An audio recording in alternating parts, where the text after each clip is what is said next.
house lights up. What's up, guys? How you doing? Zach, nice Andrew, to meet you. nice to meet you. Andrew. Hey, nice to meet you. Marco, nice to meet you. Andrew, nice to meet you. What's up, buddy? Andrew, nice to meet you. Nice to meet you. Now, What's going on? wouldn't Andrew, nice to meet you. Andrew. All righty. What's up, guys? Andrew. 5:45, is that Andrew. when the media thing Hey, is? nice to meet you. Andrew, nice to meet you. Andrew. JD. Andrew. I'll be Andrew.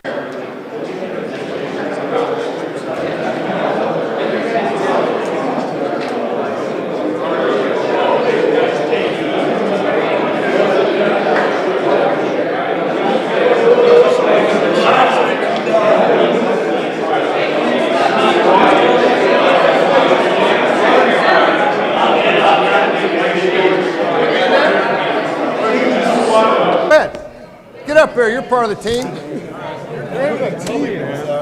Hey, Andrew, fun fact. need You got more the same lights? barber. Oh, sweet. William at Reds? Yeah, great barber. Don't post that on higher Instagram. lights. I don't say a word. Just kidding. Oh, can we have more lights? She needs a little bit. Where'd you coach Lynch? Oh, Yeah, hey guys, hey, don't the lights up there? no, you have to stay on your knees. Friend, I think they're, Okay. All right, how many guys from I think it's that Indiana? panel there, isn't it? Bunch, most from I got Indiana? like 30 guys. Ohio, most Midwest guys? Yeah.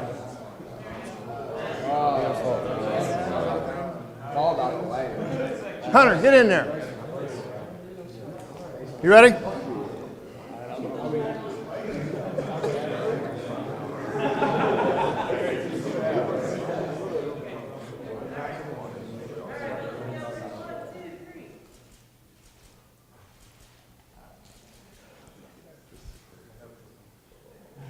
Awesome.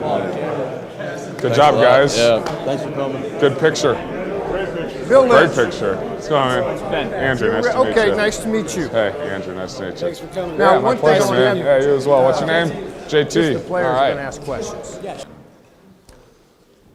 Okay, guys. I want to tell one story before I turn it over to Andrew, and you guys can start asking questions. And I just met Andrew for the first time 20 minutes ago. But I became a huge fan of his about 4 years ago. He has no idea, because it has nothing to do with how good a quarterback he is. But it had to be your senior year, and you were getting ready. Who'd you play, or your last year playing? Who'd you play in the bowl game? We played Oklahoma State. Played Oklahoma State. So that would have been, what, December of like 11 or 12? Yeah, early January probably, late December. It was December. And I was, December. I can't tell you the exact day, but it was December. I was working at Butler at the time. I was in administration, and I was a fundraiser for athletics, and Butler basketball was playing on a West Coast tour. They played at Gonzaga, they went down and played at Stanford. I did. And we were there, and I had some donors with me. I'm trying to get in their pocket. And one guy, for sure, he wanted to get to a Stanford football practice. They were in bowl practice. I don't think anybody was on campus. I mean, It was like it was break. Yep. And I had some friends that were on the Stanford staff, Coach Polian, Coach Sanford. So I called him. I said, do you mind if I bring a couple donors to come out and watch practice? Sure, no problem. So I came out, and they were just going goofy watching him practice football. And obviously I was impressed, but I knew he was a pretty good quarterback anyway. The next night, Butler played Stanford basketball. And neither team was great, but it was just one of those December games. As it turned out, neither one was an NCAA tournament team. But the entire football team was at the game. And they were sitting right in the middle of the crowd. And there wasn't a huge crowd that night because the students were gone. And some of you guys can relate to this. When I ask you to do something, and it's like punishment, and as soon as you can get out of it, you're going to get out of it. Well, at halftime, you talked as the offensive captain, and your defensive captain talked. Did a great job. Crowd went crazy. Team goes back and sits down just like this. Every TV timeout, about 10 guys leave. All of a sudden, and I was watching. You know the old saying, you never know who's watching? I was watching him. What's he going to do? The game went to the end, and I bet you if there were 100 guys on the team, there were 2 or 3 left. Standing, singing the fight song, rooting like hell for the Cardinal. That told me something about Andrew Luck.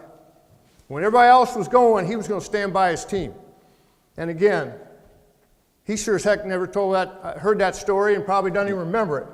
But I remember we lost to Butler. You lost to Butler. And then we lost to So Oklahoma I was State. rooting like hell against him that night. But anyway, the story was, here's a guy who's going to be the number 1 draft choice 3 or 4 months later, but he was there rooting for his team. So in my mind, he's a great guy no matter what he does on the field. But appreciate you coming, and you can say a few words, and these guys will have some questions. Yeah, okay? Thanks, Coach. Yep. It's fun to be here. I miss college, man. I miss playing college ball. I miss everything about it. It's a fun time of life. And I think playing a college sport at any level is a special thing, right? Like I had to do something at Marian University last night, and there's a highlight film of their team that came on, and traveling. I was getting goosebumps thinking about back when I was in school and getting to put to put a school name and to wear a jersey with DePauw on it. That's special. And I used to love putting a Stanford uniform on and to represent the school in the athletic arena is a special thing. So don't forget that. Don't take it for granted. And no matter what level it is. And it's fun to be here. I love getting to talk to teams and answer questions. I had a high school buddy, Will King, go to school here and play football. Some of you guys may know him. So it's sort of full circle coming here now. But would love to answer any questions. Figure out a way to get the damn Monon bell back on campus at some point. And go from here. So yeah, any questions would be great. And don't be shy. There you go. You don't have to stand up. Just tell me your name, your position, and your hometown. JT Williams, tight end. Hometown. Hometown this is an Indiana small town. I've been a huge Colts fan all my life, and so I've got a special place in my heart for Reggie Wayne. And I was wondering how you felt about his whole departure this offseason. Yeah, it's tough. The NFL's weird, right? It's a business, and you can't forget it ever. And it's tough. And Reggie, when I was a rookie, Reggie taught me so much about football. You think you know something about football until you get around 13, 14-year vets that really know stuff about football.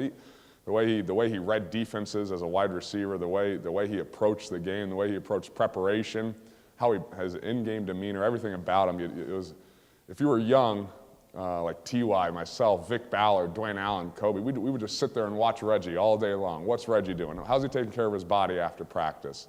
And he doesn't talk much. He's not a big talker. So we learned a lot from him, and love him to death as a football player. When a big play needed to be made, Reggie made a play. That was sort of his style. He loved those big moments, and so it stinks. It stinks when guys that mean so much to an organization go and you build relationships with. And in a perfect world, everybody gets to play as long as they want and retire where they want, I guess. But it's tough. It's tough, and that's something that I think you have to respect how hard a decision that is for general management of a team, for the folks making that decision to do. But you can't really do much about it now. You just make do with what you got, the new guys, and move on and try and win games. Tyler Westing, I'm a tight end from Batesville, Indiana. And I was wondering what direction you hope the Colts take in the draft this next weekend, and also if the ownership takes your opinion into consideration. Yeah. No, they don't take my opinion into consideration. And I don't give it. That's not my job. I'm a football player. I'm not a scout. I don't sit around and watch college games like that. And the direction we take, it's funny. See, you don't pay attention to the draft. I doubt 75% of the team will watch the draft. It's weird. It's once you're in it, it's sort of like, draft, okay. And you realize they're drafting them to take your jobs. So, don't worry about the draft. But as long as there's good guys, good players, it's just that fit in. You never want a guy to come into a locker room that's gonna be a black hole. That's gonna, negative energy and cancerous and gonna, use the word corrupt other guys in the locker room. That's I think the no-no. But good guys, any position, let's go. Let's make them part of the family. Let's go try and win football games. Yeah. Ray Webb, cornerback from Newport, Kentucky. No DBs are allowed to ask questions. I'm just kidding. I was just curious as to how was it balancing? Because obviously Stanford is a very academically challenging college. So how was it balancing that with playing a team sport where it's actually like a job, the time, so Yeah, no, I do. I think it's probably very similar to what you guys do. Do you have a 20-hour-a-week rule in Yes. season? I mean, so it's the same rule, right? Same NCAA rule that governs us.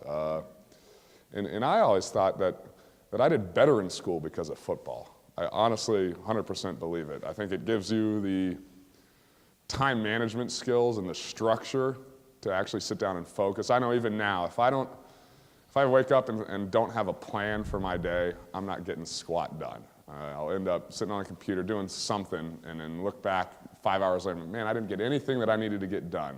But if I have a plan for that day, if I have a schedule set, I feel like I'm so much more productive. And I think football was a big part of that, having to schedule your day around it. I think if I don't get outside and sweat during the day, I'm not getting anything done. I always felt like I studied better after workouts and stuff. As far as how I scheduled, I studied architecture, which is more of a project-based degree, and as opposed to problem sets or papers. So I never did studios during season. Studios were the big projects for, project classes for us, where you'd work pretty intensely on designing whatever. So I never did that during season. I always took the general requirements during season. And then out of season, I would take the studios. So then we were on the quarter system, so winter and spring, I'd do the studios and, sacrifice a bit of football time for school time. And I've always thought that, you sort of have like the three buckets, like school, football, and your social life. And you're gonna have to sacrifice something, at some point, always. Like for me during season, probably football was the one important thing. School was probably second, and your social life took a back seat. It did. And then in the spring quarter, spring semester, your social life is going to go up a little bit. It's fun, it's nice outside, the co-eds are out, it's great. But you got to be able to manage it, and I think football helped more than detracted with managing how to schedule time and get things done. And I've always thought that, as football players, you have serious consequences if you don't meet a deadline for something. If you show up late for a meeting, it's embarrassing, right? I slept through a lift once. My freshman year, Harbaugh was the head coach, and you don't miss things. I'm sure we've all had this feeling where you wake up, you realize you left your phone on silent the night before for whatever reason, and you're like, oh snap, it's 8:15 and we had a lift that started at 6:30. And so you're biking over, you're like, okay, do I wreck my bike now? Do I hit a car? What do I do? I better show up with blood everywhere and maybe a broken bone, but I don't know if it's worth it. But there's serious consequences for missing deadlines, so I never understood when other kids in class would miss a deadline for something and act like it didn't matter. I think that also helps in school. Just serious consequences for either not getting a deliverable on time or a bad performance, whatever it is. Josh Trewartha, defensive tackle, Zionsville. Zionsville. Do you know Blake Looters? Yeah. Yeah, good guy. A lot of seniors, some of the seniors remember Will King, and they were all wondering how well do you keep in touch with some of your high school friends and teammates? Yeah, I know a lot. And I'm not a big social media guy, or Facebook or any of that, so it's more text, which makes it a little harder, I think, actually, to keep up with people. But I'll go back to Houston 2 or 3 times. My grandparents still live there, so when I go back, I definitely keep up. And text with a bunch of guys, on and off, like anything. And probably a phone conversation once every 3 months, 4 months with buddies. I actually just did a trip with 2 of my high school buddies that are working in oil and gas in the middle of nowhere, Canada. So I thought it'd be cool to go visit them. And it was pretty boring in the middle of Canada, but it's fun to be with them. But yeah, no, definitely stay in touch with a lot of my high school buddies. Yeah. Yeah, you. What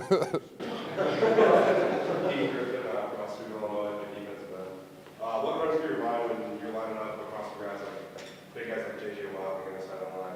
What kind of goes through your mind as a quarterback? Yeah, no, I'll tell you, you get over it pretty quickly when, like, your first day of practice is Dwight Freeney and Robert Mathis. So that's sort of like the benchmark of defensive ends in the NFL, ever, really. So you get over it, and then you realize that everybody on the defensive line is a freak in the NFL. Like, those guys are stupid athletes, like, shouldn't be allowed to play sports because they're way too big. Like, 350-pounders should not be able to run faster than quarterbacks. That's what they do. But yeah, so you don't really think about it.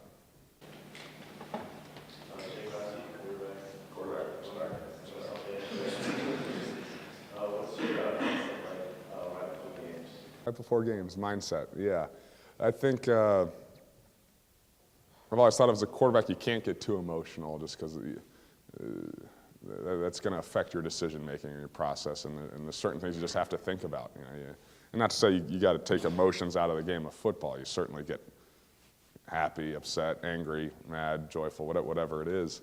But mindset before the game, I just go through checklists again. If there are certain things that week in practice that I didn't do well, that I don't need to focus on, the certain looks that the defense. All right, I'm got to remember that we're playing Troy Polamalu this week, and that he's not going, he's going to be all over the field. Don't get too caught up in where he is. Just trust your reads, trust your, things of that nature. So a little checklist, and then I like walking around and talking to the guys. I like seeing where guys' heads are, and I think it's also calming influence on me to be able to go and talk to teammates, go talk to T.Y. about the corner he's playing, go Collett or Harry, our center, just about snap counts. Go talk to the line about snap counts. Hey, we're doing a lot of hard counts this week. Hey, if it gets too loud, it'll be on silent. Just little checklists. I think actually helps me calm down and to make sure we're all on the same page with things. You guys got a lot of tight ends. I like it. I was wondering, kind of what age were you when you kind of started to realize that, football is something you probably for a living, and kind of what was that like for you for the thing? Yeah. So I started getting recruited after I got to start my sophomore year of high school. So I started getting recruited then, and that college at that time didn't seem like a realistic goal. Like, I was like, college, that's like 3 years away. I gotta, I'm about to drive a car. That was important, So then maybe after my junior year, realized that okay, yeah, I could play in college for sure, and but I didn't think about the NFL. No way. And I never in high school I didn't want to start thinking about college too early. I enjoy high school for high school, man. It's a great time of your life. And I played high school basketball, ran track, baseball. I love those sports. I had great friends and everything. And then in college, probably after I redshirted and started my, redshirt freshman year, and realized, okay, I think I'm good enough to play in the NFL. But again, it was like I didn't think about that necessarily in my mind. Like, I was going to college, I was going to be there for 4 years, and after 4 years, we'll see what happens. Because I think maybe start thinking too much about where you could be, and you miss out on fun, rewarding experiences, in the present. Yeah, in the back. How many national tight ends do you have? Another tight end. What were your aspirations outside of football? Like, when you were younger, what did you want to be? Yeah, I wanted to be an engineer. My grandfather was an engineer, like in oil and gas. Thought building bridges would be super cool, or designing bridges, big buildings. So I always loved playing with Legos, I still do. Don't tell anybody. My girlfriend got me a Lego set for Christmas one year. It was sweet. But yeah, I wanted to do that. And my dad when I grew up, my dad worked in the sports business world forever, sort of like NFL Europe and Major League Soccer and college athletics. So I was exposed to a lot of that world, I guess, early on and consistently. So I thought, getting in the sports business world would be cool as well, running a team or just being a part of a team or stadiums. Again, big buildings, love big buildings.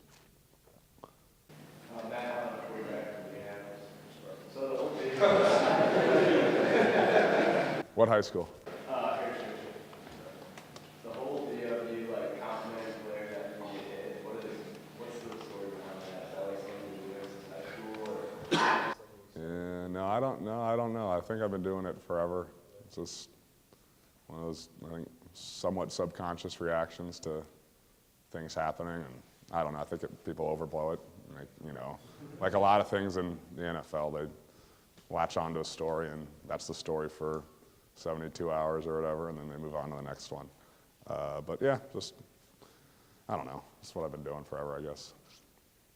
Yeah. Kevin Gustafson, defensive end from Minnesota. So, I like Indiana, I like Indianapolis. Hesitant, sir. Brett Sanders is a great city in the north. You need a quarterback, got over there. Get him out of here, Coach.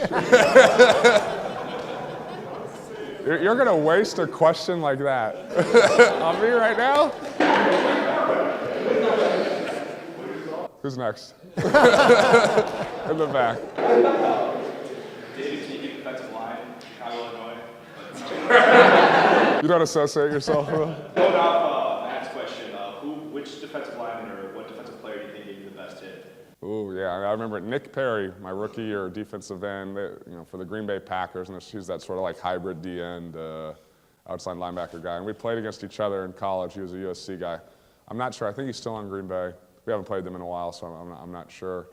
But he came free off, dropping back, and he came free off the right side with a miscommunication with our tight end and tackle, and sort of stepped up. Didn't see, and he got me perfectly in the chin.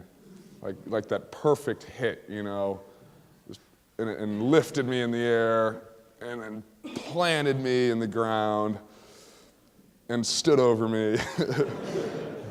Or like Clay Matthews was talking, like, this ain't Pac-12 anymore, beep, beep, beep, beep, it's NFL, beep, beep, beep. It's like,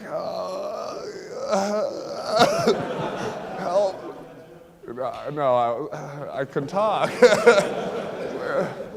Help. So someone helped me up, and we beat him. That was cool. Yeah, in the back next. Jack Macias, Phoenix D-line. Who was your professional aspiration when you were in high school and college? Say it again. Like a professional player I looked up to. I loved watching Peyton. I really did. And my dad backed Archie up for a year on the Oilers, about half a year, so he sort of knew that. Sort of know the family better, but loved watching him. Loved watching Steve McNair play. The tough guy that had a rocket arm that just was tough, man. He'd make plays. Really loved watching him play. Loved watching Roethlisberger play. So it's sort of weird that those guys are still playing now, and you realize that, what long careers they have, like how impressive that is. But those three guys. And then as far as older quarterbacks, I love the two, Elway and Plunkett, two Stanford guys. And I started being exposed a little more to Plunkett in college because he lives out there and would make a point to come around and talk to him. But if you don't know much about Jim, definitely go YouTube him or something. But he's a tough guy and a baller. And I think both his parents were deaf maybe, and overcame a lot and really cool. And then Elway just made plays, man. Just another heck of a quarterback. Zach Reichley, safety, Indianapolis, Indiana. What is the coolest place you played? Oh, high school Carpenter. College or NFL, what was the coolest place you ever played? Yeah, college or NFL. So college, probably the most live atmosphere is Oregon. It's only 50,000 people, but something about the acoustics of the stadium make it so loud. I remember we played there my senior year, my last year there, and the linemen were getting in their stances like on third down, and the rubber pellets and the turf were vibrating, like bouncing up off the ground with like because of how loud it was. And it's such a pain to have to prepare to play in those environments because your communication just goes to nothing, you know. But when you win, it's that much more gratifying. There's nothing like a win on the road in like a really hostile environment where you feel like, you know, it's 60 guys, coaching staff, and the personnel around the team versus everybody. And it's a great feeling. NFL, you know, I've heard Seattle and Green Bay are great. We haven't played there. I always enjoy going down to Houston. It gets loud. It's a pretty hostile crowd. I get family and friends can come watch. My grandparents who can't travel much anymore get to come watch, so that's fun. Denver's a great stadium and a great setting. Like the Rocky Mountains right there, and it's awesome grass. So I think the older you get, the more you appreciate good grass field as opposed to turf. It just wears your joints a little more. And Arrowhead's a really cool stadium, cool structure, old school. That I think it stood the test of time as a cool stadium. Yeah. Jake Bertucci, I'm a defensive lineman from Knoppers, Indiana. So you're like a really smart guy. And, yeah, so without football, like, you could still make it like a really good living. Do you find it hard to justify like continuing to play football, like with all the dangerous concussions and that kind of stuff? That's a good question. I do not. That's what I love to do. And I think it's for me, dream job to play a sport for a living. Yeah, awesome. The fact that you get paid to do it, you know, that's a cherry on top. It's, you know, you're not going to say it's not a good thing. It's a great thing, you know. But I think you could say I justify it by trying to protect my head, right? By working out, by making sure my body's in a position where it can't handle hits. By making sure I understand the dangers of it. You know, I don't think I'm ignorant to the fact that concussions are a serious issue, and that if you have one, you don't need to hide it. That you need to be forthright about it because it's your brain, man. It's your brain. But I haven't worried about it in that sense, and don't feel like I have to justify going out in the field or whatever. Yeah. Garrett Rice, I'm a senior from Mason, Texas, actually originally from Houston. Really? I knew Will pretty well, I was not very when I was a freshman. My question is, what does football and gaining all this popularity and fame at such a young age taught you about life?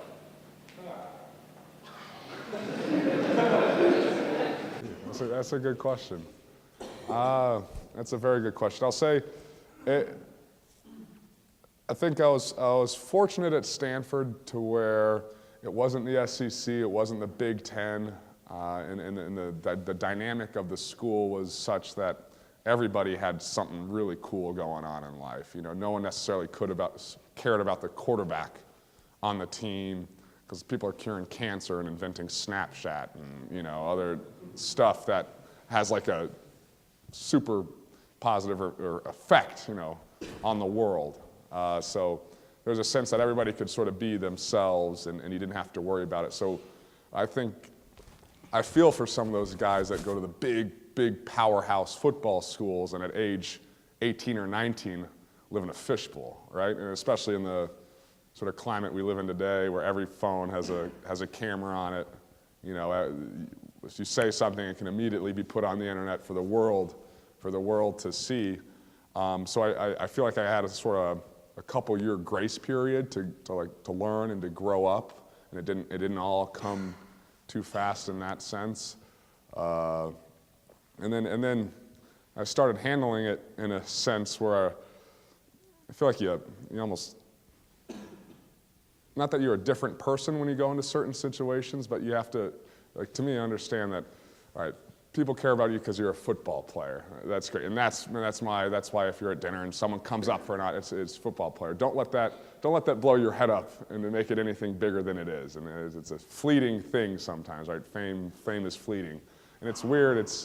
It can be hard to handle, but you have to separate that, I think, aspect of your personality sometimes, and just not let it cross over into your personal life, whether, you know, what relationships with your parents, you know what you do. And so I know like for me, after the season, I make a point to get out of the country for 3 weeks minimum to a place where no one knows anything about American football.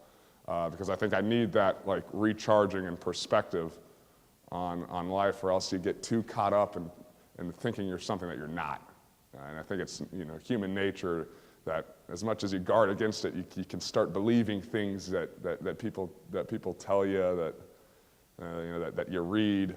But that's why I also think it's so important to have people you trust, friends, family, whoever that is, advisor, whoever it is, to be able that they have the cojones to tell you when they think you're doing something stupid, and for you to have the humility to say, okay, I probably am, you're right, I apologize, whatever that is. So it's weird, but I think it's also, if there was a job description for an NFL quarterback, the sort of fame aspect may as well be written in the job description. You know what you're getting into, so I'm not going to complain about that by any means. I think I'm private by nature and don't necessarily enjoy it, but it's just part of the job. And he said you get paid a bunch of money to play the game, and maybe some of that salary is for handling a public life, if that makes sense. And you learn that people can be dogs sometimes, and it's not good. Yeah. Yeah. Okay.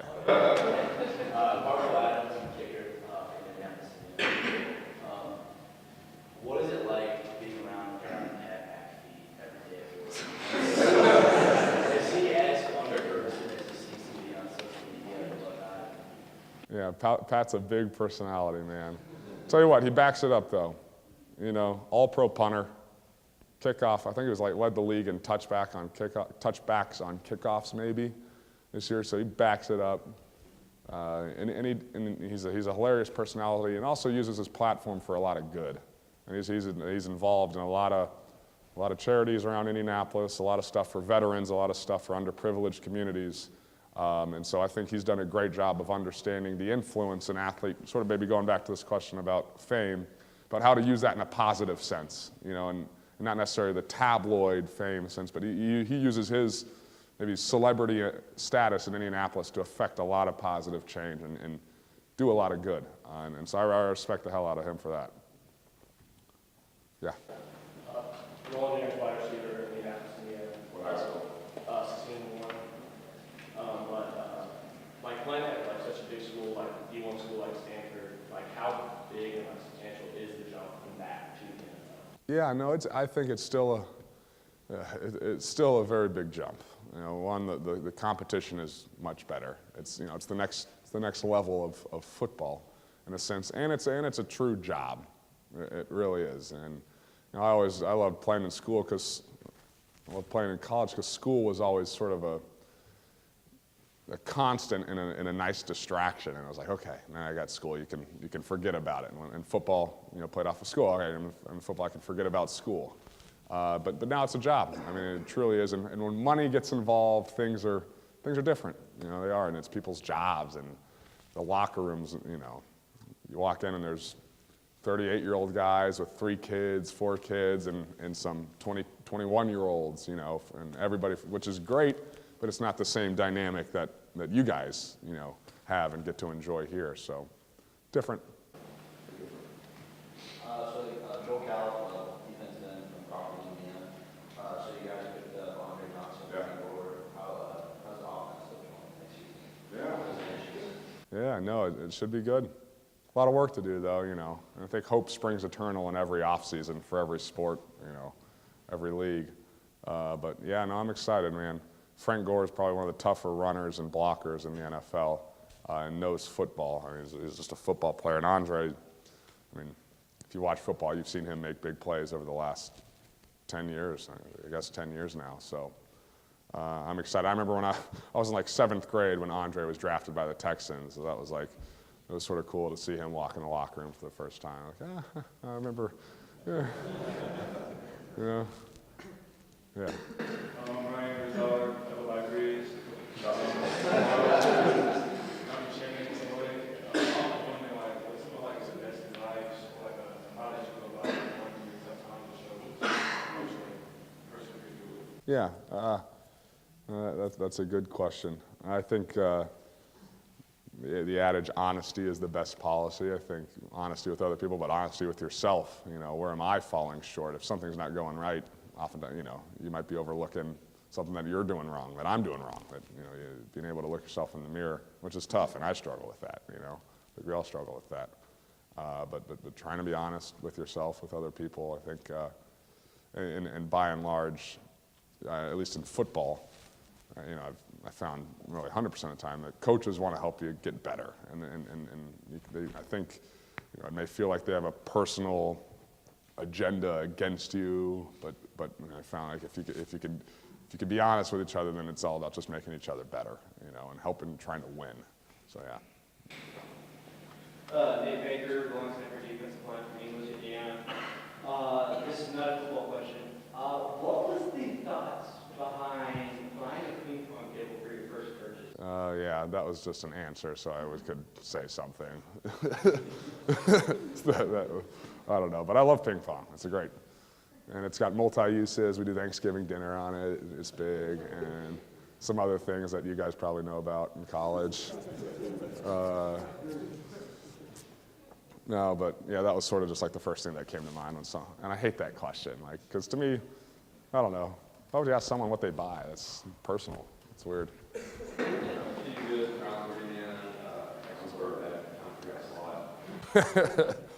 Good luck. Ooh, favorite team I've been a part of. That's a really good question. Wow. That's almost like an unfair question, because I think every team, I tell you, I'm probably closest to the guys in my grade from college than anybody else. You know, those are probably, I count them as my best friends, the guys that I played with in school, you know, my grade. Favorite team, jeez. I don't know. Every team has its positives and its tough times. It's unfair to compare. I really think it is. One more question. Better be good. I'm Nick Bryant from North Carolina, I'm a senior. You know, we see Harbaugh as a super intense guy. Do you have like a moment that minimizes that you can remember? I was driving down here. I was like, man, someone's going to ask a Harbaugh question and ask for a story about him. And there's a lot of stories that I can't tell you guys.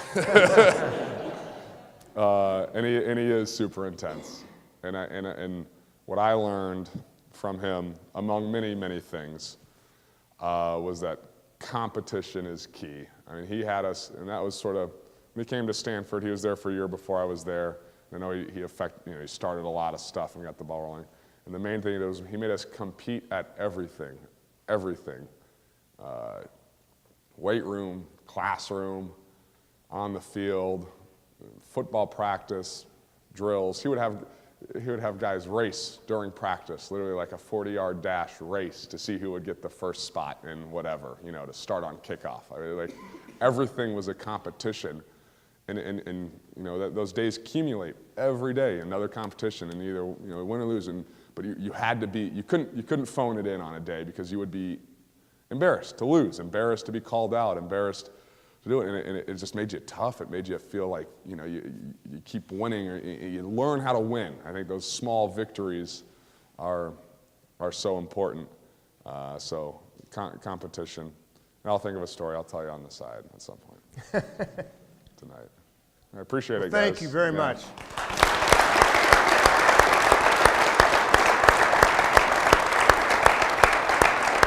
Great job. Thank you. Appreciate it. All right, one thing. How many of you guys have ever been to Stanford? See a Stanford shirt up there. Yeah. They sent their kids there. But honestly, it's not a fair fight, is it, in terms of a campus? No, it's the best campus in the world. Unbelievable. 8,000 plus acres, second largest campus behind the University of Moscow. Is that right? Nickname is the Farm. It's beautiful. It's unbelievable. You all should go there. Make a pilgrimage. Thanks, Bill. Yeah. Oh, great. Okay. Thank you guys. All right. Hey, good luck this year, guys. All right. Yep. Thanks, Coach. I'll see you